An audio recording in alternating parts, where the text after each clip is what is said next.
ذرا سا آپ حضرات بھی آگے تشریف لے آئیں تو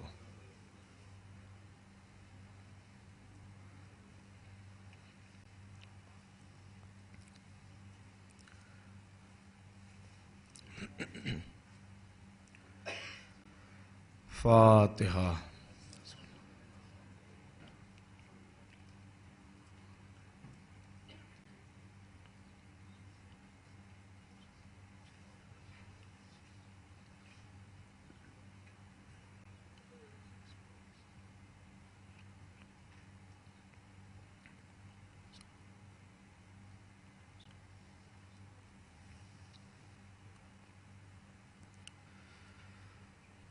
اعوذ باللہ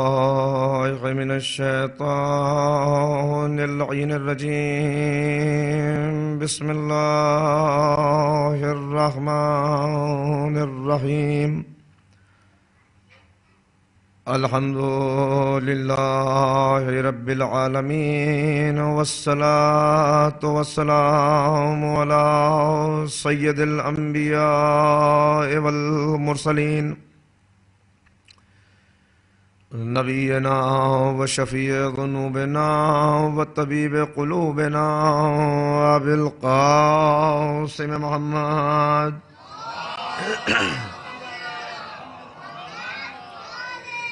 و آلہ الطیبین الطاہرین المعصومین المظلومین المنتخبین المنتجبین.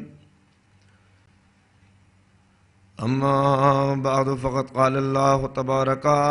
و تعالی فی کتابہ المجید والفرقان الحمید وهو اصدق الصادقین. بسم اللہ الرحمن الرحیم. وَسَيَعْلَمُ الَّذِينَ ظَلَمُوا أَيَّ مُنْقَلَبٍ يَنْقَلِبُونَ. صلوات.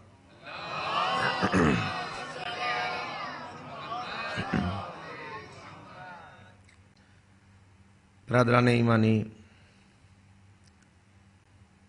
آپ کے دیار میں حاضری کا یہ میرا پہلا موقع نہیں ہے. میں اس سے پہلے بھی عشرہ فاطمیہ کی مجالس میں یہاں حاضر ہو چکا ہوں، لیکن جس موضوع کے تحت فکر و بحث کا آغاز کرنا ہے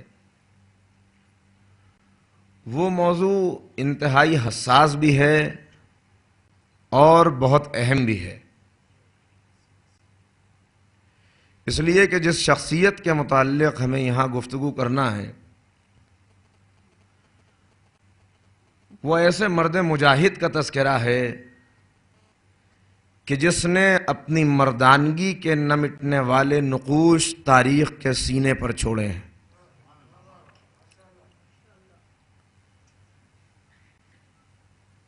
شیر پرور اور شیر دل ماں کے دودھ نے اسے فولادی حوصلوں کا مالک بنا دیا، اور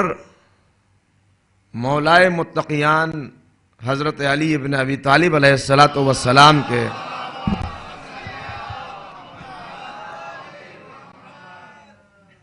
مولائے متقیان کے بہادر بیٹے حضرت محمد حنفیہ نے اسے فن سپاہگری اور قرآن و احادیث کی تعلیم سے مزین فرمایا. وہ ایک ایسا فرض شناس شیعہ ہے کہ جس کی راتیں مصلے کے اوپر بسر ہوتی تھیں اور دن میں روزہ رکھ کے وہ اسلحوں کے اوپر دھار لگاتا تھا تاکہ قاتلان سید الشہداء سے انتقام لے سکے.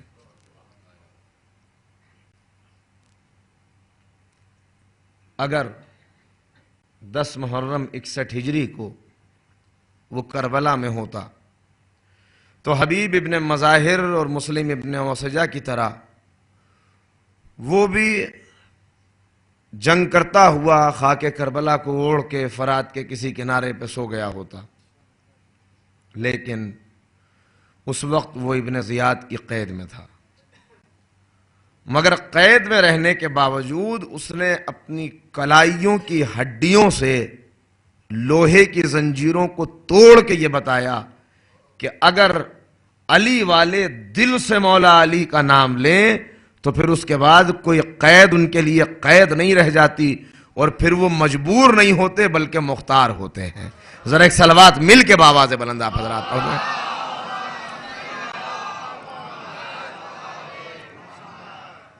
عزیزان گرامی، آپ کی خدمت میں یہ عرض کروں کہ اس موضوع کا انتخاب ظاہر ہے کہ اراکین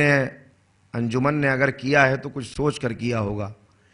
لیکن کسی موضوع پر جب اظہار خیال ہم کرتے ہیں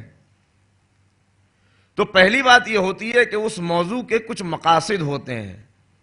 بعض مقاصد وہ ہوتے ہیں جو خطیب کے ذہن میں ہوتے ہیں، اور بعض مقاصد وہ ہوتے ہیں جو سامعین اپنے ذہن میں لے کے آتے ہیں۔ اگر بغیر مقاصد کے کسی گفتگو کو سنا جائے تو اس گفتگو کا کوئی فائدہ نہیں ہوتا، لہذا پہلی منزل میں یہ چاہ رہا ہوں کہ آپ کو ان مقاصد سے میں آگاہ کرا دوں جو مقاصد میرے ذہن میں اس گفتگو کے ہیں۔ اور آج چونکہ یہ پہلی تقریر ہے اور صرف تعارف مجھے کرانا ہے، تعارفی تقریر ہے، اس کے بعد کی جو تقاریر ہیں اس میں تفصیلی حالات آئیں گے، مگر ایک بات اور عرض کر دینا چاہتا ہوں آغاز ہی میں کہ جتنی بھی باتیں بلکہ جو بھی جملہ میں یہاں سے ادا کروں گا، یہ ممبر بڑی ذمہ داری کی جگہ ہے،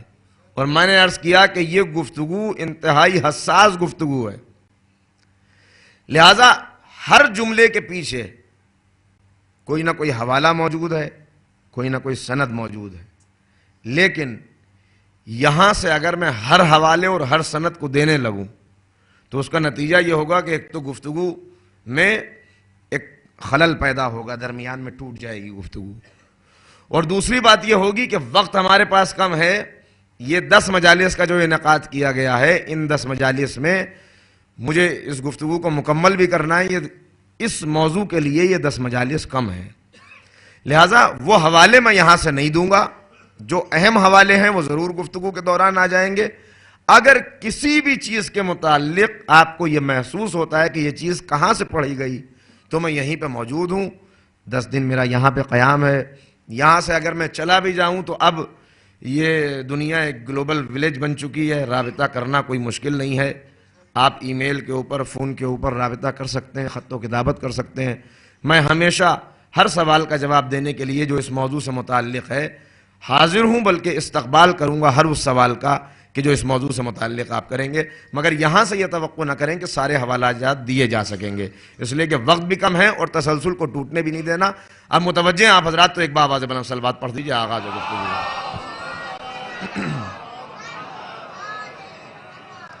میری خواہش تو یہ تھی کہ اس گفتگو کا جب میں آغاز کروں تو یہاں مجمع پوری طرح سے اپنی نشستیں لے چکا ہو، تاکہ یہ بات جو جملہ گزر گیا وہ جملہ دوبارہ آنے والا نہیں ہے،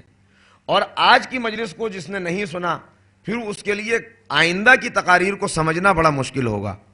مگر بہرحال آہستہ آہستہ ہم چلتے ہیں، کچھ چیزوں کو شاید ریپیٹ بھی کرنا پڑے، انہیں کریں گے ریپیٹ آہستہ آہستہ۔ سب سے پہلے تو میں آپ کی خدمت میں یہ عرض کرنا چاہتا ہوں کہ تاریخ جو ہم تک پہنچی، تاریخ نے دنیا شیعت کے ساتھ کبھی انصاف نہیں کیا، اس لیے کہ تاریخ ہمیشہ حکومتوں کے زیر اثر لکھی گئی۔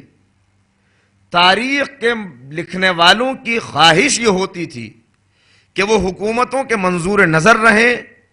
تاکہ حکومتیں انہیں نوازتی رہیں، انہیں اچھے عہدے، اچھے منصب دیے جاتے رہیں، اور معاشرے کے اندر ان کا ایک مقام اور مرتبہ باقی رہے۔ لہٰذا ایسے مورخین کہ جن کا مقصد تاریخ لکھنا نہیں بلکہ تاریخ کو اس انداز سے لے کے چلنا تھا کہ حکومتیں راضی ہو جائیں، ان سے آپ یہ توقع نہیں کر سکتے کہ انہوں نے حقائق کو اسی انداز میں پیش کیا ہوگا کہ جیسے حقائق تھے۔